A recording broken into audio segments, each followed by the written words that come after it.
Hello दोस्तों, स्वागत करते हैं आप सभी का आपके अपने यूट्यूब चैनल जैकपुर पे। आज के इस वीडियो में हम लोग क्लास 10th का सामाजिक विज्ञान का टॉप 20 का पार्ट 2 देखने वाले हैं।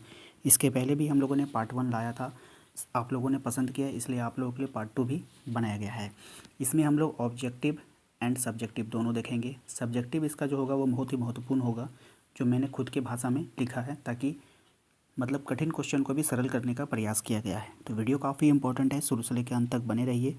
यदि आप हमारे चैनल पर पहली बार आए हो तो प्लीज़ सब्सक्राइब कर लेना, घंटी के बेल आइकन को दबा लेना, ताकि हर एक वीडियो का नोटिफिकेशन आपके मोबाइल पर जाता रहे। तो चलिए स्टार्ट करते हैं।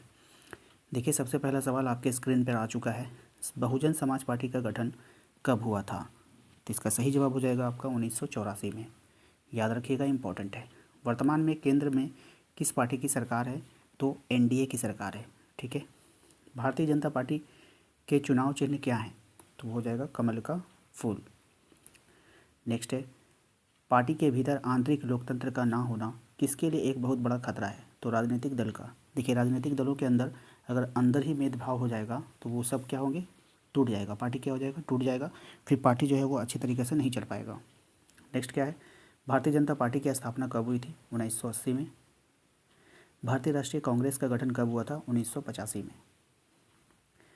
भारत में राजनीतिक दलों को मान्यता कौन देता है? तो चुनाव आयोग। चुनाव आयोग जो होता है भारत में राजनीतिक दलों को मान्यता प्राप्त करता है।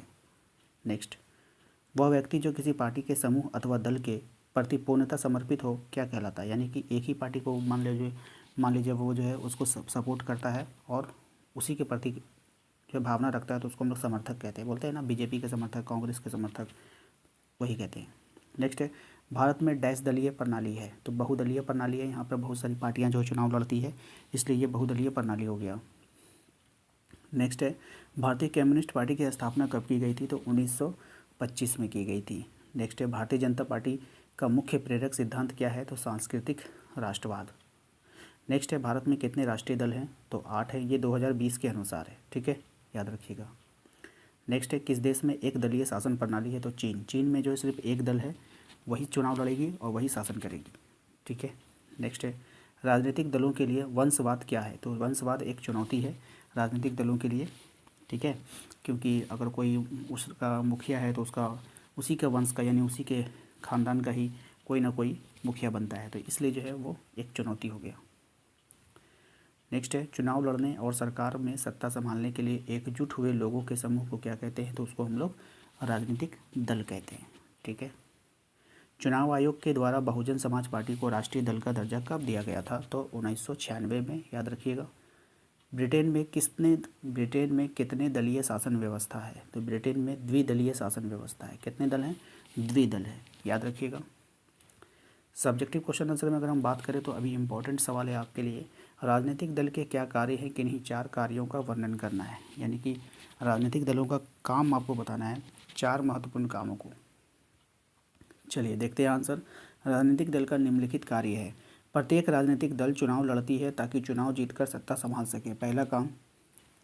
दूसरा काम देखिए, प्रत्येक राजनीतिक दल अपनी नीतियों को जनता के सामने रखती है ताकि जनता अपनी पसंद की नीति चुन सके, है ना। तो वो अपनी नीतियों को, यानी कि अपना वो कौन सा काम करेगी, सड़क बनवाएगी, नाली बनवाएगी, राशन कार्ड देगी, या फिर बहुत ऐसा चीज़ है, खेल के मैदान बनाएगी, स्कूल बनाएगी। तो ये अपनी नीतियाँ जनता के सामने रखते हैं और जनता क्या करती है, उसके अनुसार उनको वोट देती है। अगला है, राजनीतिक दलों के चुने गए सदस्य कानून के निर्माण में बहुत बड़े योगदान देते हैं। जब ये नेता बन जाते हैं, जब ये संसद भवन जाते हैं या कहीं जाते हैं, तो वहाँ पे कोई कानून बनता है तो उसको ये लोग सपोर्ट करते हैं। कुछ बोलेंगे हाँ हम इसके सपोर्ट में, कुछ बोलेंगे हाँ हम इसके सपोर्ट में नहीं हैं, तो वहीं पर ये अपने बहुत बड़ा योगदान देते हैं।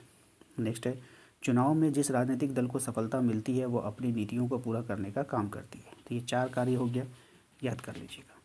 नेक्स्ट है, राजनीतिक दलों के सामने 4 चुनौतियां आपको बतानी है। क्या क्या 4 चुनौतियां हैं? तो राजनीतिक दलों के सामने निम्नलिखित 4 चुनौतियां हैं। कौन कौन सी चुनौतियां हैं, देख लीजिए। सबसे पहला, राजनीतिक दलों में आंतरिक लोकतंत्र का अभाव होता है। राजनीतिक दल जो होते हैं वो छोटे मोटे नहीं होते, वो बहुत बड़े होते हैं। उसमें आंतरिक जो लोकतंत्र होता है ना, उसका अभाव होता है। यानी कि उस पर अंकुश रहता है, पार्टी के नियम कानून को मानना होगा। ठीक है, कुछ उसका रूल एंड रेगुलेशन होता है, वही होता है। लोकतंत्र का अभाव होता है, उनको छूट नहीं होती ज़्यादा। इसका मतलब यह है कि जो पार्टी के शीर्ष नेता होते हैं वो स्वयं बड़े बड़े फैसला कर लेते हैं। है ना। जो पार्टी का जो बहुत बड़ा मुखिया होगा, जो बहुत बड़ा नेता होगा, वही फैसला लेगा। छोटे नेता जो है बस उसको फॉलो करते रहते हैं, जिससे छोटे नेताओं में आमतौर पर छोटे नेताओं में क्या होती है, असंतुष्टि हो जाती है, और काट दीजिएगा, असंतुष्टि हो जाती है और वे पार्टी छोड़कर चले जाते हैं। ठीक है, नेक्स्ट। अधिकांश राजनीतिक दलों में वंशवाद भी एक चुनौती है, यानी कि वंशवाद, जैसे हमने बताया कि अगर मैं अभी उस पार्टी का मेन हूँ, मैं मुखिया हूँ, तो मेरे वंश जो है फिर मुखिया बनेंगे, बाकी किसी को मौका नहीं मिलेगा। तो यही वंशवाद हो गया। कुछ राजनीतिक नेता ये चाहते हैं कि उनके दलों में सिर्फ उनके वंश के लोग आगे बढ़ते रहें, चाहे वो काबिल हो भी या ना हो। नेक्स्ट है, राजनीतिक दलों में अमीर और गरीब का भी अंतर होता है। जिस राजनीतिक दलों के पास बहुत सारा पैसा होता है वो पैसे के बल पर चुनाव जीत जाते हैं। ठीक है, नेक्स्ट। राजनीतिक दलों के सामने सबसे बड़ी चुनौती होती है जाति और संप्रदाय की। कुछ राजनीतिक नेताओं ने इसका फ़ायदा उठाया है और उठा रहे हैं, है ना। कोई धर्म के आधार पर वोट मांग रहा है, कोई जाति के आधार पर वोट मांग रहा है, तो ये भी बहुत बड़ा चुनौती हो जाता है। अगला सवाल देखिए, काफ़ी इंपॉर्टेंट है। लोकतंत्र में राजनीतिक दलों की क्यों ज़रूरत होती है? ठीक है, लोकतंत्र में राजनीतिक दलों की बहुत ज़रूरत होती है। इतने बड़े देश में कोई एक राजा शासन नहीं कर सकता। बड़े देश को चलाने के लिए राजनीतिक दलों की बहुत महत्वपूर्ण भूमिका होती है। राजनीतिक दलों को चुनाव लड़ने के लिए अपने उम्मीदवार को जनता के बीच उतारती है। जनता इन उम्मीदवारों में अपनी पसंद के उम्मीदवार को चुनती है।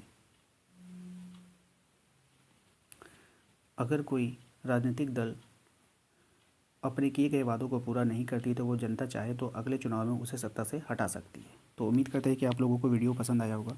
वीडियो पसंद आया तो प्लीज़ एक लाइक कर दीजिएगा। चैनल पर यदि पहली बार आए तो सब्सक्राइब करके घंटी के बेल आइकन को दबा लीजिएगा, ताकि हर एक वीडियो का नोटिफिकेशन आपके मोबाइल पर जाता रहे। मिलते हैं अगले वीडियो में। Thank you.